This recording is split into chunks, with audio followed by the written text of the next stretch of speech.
Oi, gente, eu sou a Kailane. Oi, eu sou Eduardo, nós somos do Liceu de Artes e Ofícios de São Paulo. E hoje vamos falar sobre a execução do drywall para projeto de produção. Bom, eu vou começar falando sobre o que é o drywall.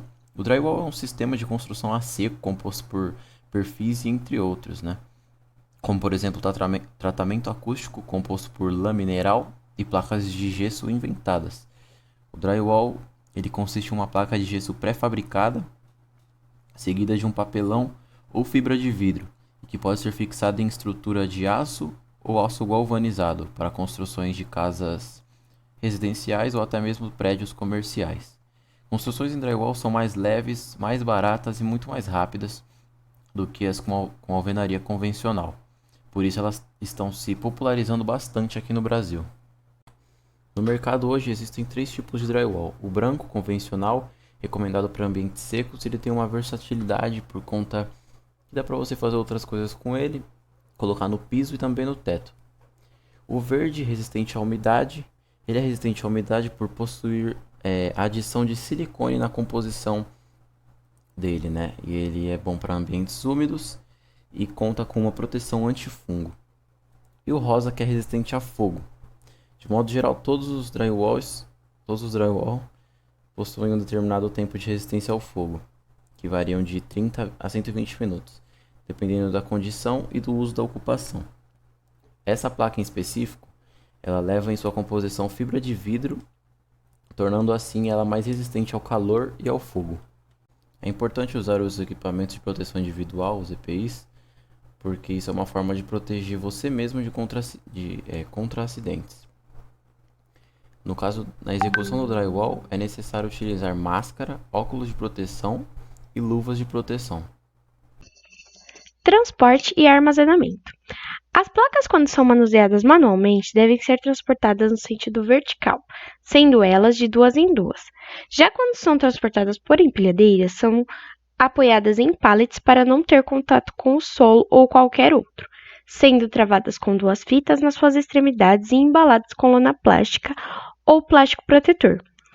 Tanto no seu armazenamento quanto no seu transporte, elas não devem ter contato com qualquer umidade. Elas devem ser armazenadas deitadas no sentido horizontal, com cauchos ou pallets para não ter contato com o solo, porque, como foi dito anteriormente, não pode ter contato com qualquer umidade. Quando elas são empilhadas, devem ser colocadas 6 seguindo com outro cálcio.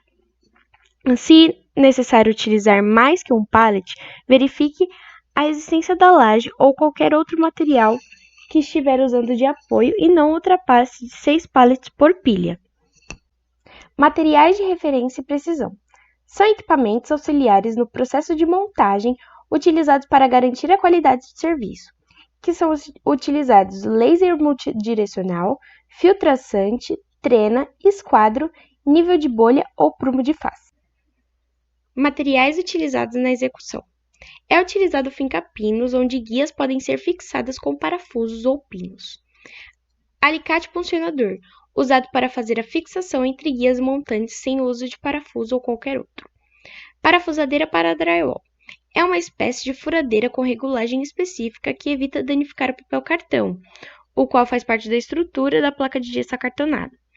O serra-copo, que é utilizado para perfurar as placas nas instalações elétricas. Para o corte das placas, é utilizado os estiletes, serrote de ponta, que é utilizado para recortes especiais e reparos, plana ou raspador, utilizado para acabamento do recorte para deixar reto, a lixa, que é utilizado para dar acabamento nos recortes das placas. Para o acabamento, é utilizado a espátula de aço inox de 14 centímetros e a desempenadeira de aço inox de 30 centímetros. Agora eu vou falar um pouco sobre como é feita a execução do drywall. Primeiro você faz uma marcação nas paredes, depois instala as guias de piso, parede e teto. Aí tem a instalação dos montantes, confecção das aberturas de portas, né, ou janelas. Depois instalação das chapas de drywall em um dos lados da parede. Aí a passagem de hidráulicas, instalações hidráulicas, elétricas e alguma outra, né? se necessário. Depois a colocação do isolamento acústico, a instalação das chapas de drywall no outro lado da parede e aí o rejunte de chapas e cantos. Aí você pode colocar depois o revestimento. Instalações no drywall. Antes das instalações das chapas, é feita a compatibilização do projeto com as instalações, onde existe uma infraestrutura exclusiva para o drywall. As caixas de PVC foram desenvolvidas para utilização especificamente no drywall, onde possui os cantos arredondados para facilitar no recorte da parede, que deve ser feito com o serra-copo. Portanto, o ideal é que uma das faces da parede já esteja posicionada no sentido vertical, fixada aos montantes. Essas caixas de PVC possuem 2 pontos atrás para que no caso tem a finalidade de demarcar o centro do serra-copo. Após encaixar a caixa na parede, as travas devem ser adicionadas, que no caso são essas amarelas conforme a imagem. Os modelos mais comuns de caixas apresentam 6 orifícios para a entrada dos eletrodutos que contêm a fiação elétrica ou de telecomunicação. As travas amarelas devem se localizar na parte interna da placa, no alinhamento dela, né?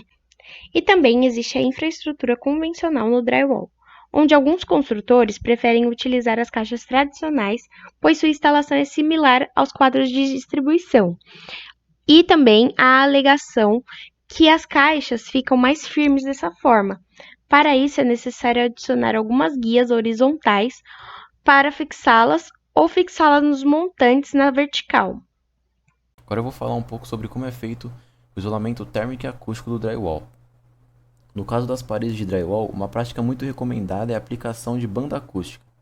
Isso se trata de uma fita de espuma autoadesiva que compensa pequenas imperfeições da superfície de contato da estrutura, impedindo assim a passagem do som. A banda acústica também minimiza o efeito das vibrações transmitidas pela estrutura para a vedação e vice-versa também. Tratamento de juntas. Aplique uma primeira camada de massa para a junta sobre a região. Marque o eixo da junta com o auxílio de uma espátula metálica. Coloque fita de papel microperfurado ou microporoso sobre o eixo das juntas. Com uma espátula, pressione firmemente a fita para eliminar o excesso de massa, evitando bolhas de ar, vazios e enrugamento. Cubra uma camada fina de massa para que a fita não se desprenda. Para que obtenha secagem, aguarde 24 horas, que vai depender, no caso, da umidade do local, né? O passo seguinte é lixar a superfície da junta, deixando no mesmo nível da chapa. Se caso formar fissura ou outros do tipo, passe mais uma demão de massa e, por final, lixe. Forro em drywall. O sistema de forro em drywall, chapa de gesso acartonado, é utilizado para dar acabamento na estrutura superior interna do projeto. Além de ocultar redes e dutos, também é capaz de atender às exigências de isolamento acústico, podendo ser instalado em qualquer edificação, pois é fornecido em diversas configurações. O forro em drywall é versátil, mas requer mão de obra especializada, já que cada sistema possui propriedades e características únicas.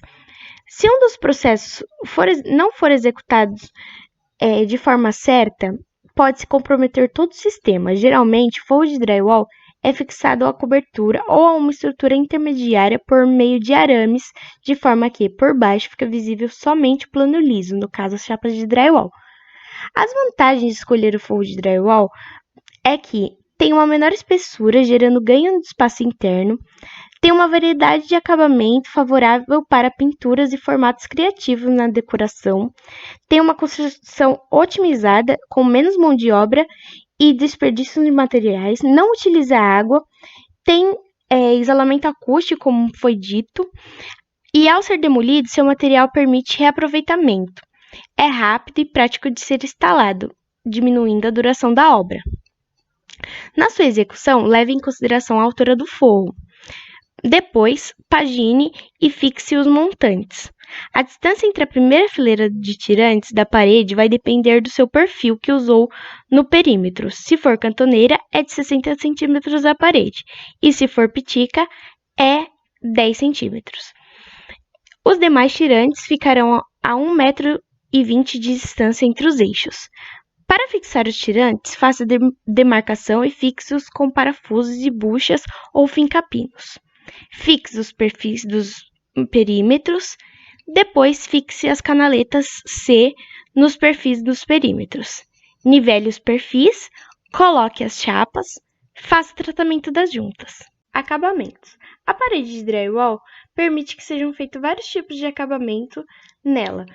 No caso, o revestimento em cerâmica, só o tratamento das juntas já é o suficiente.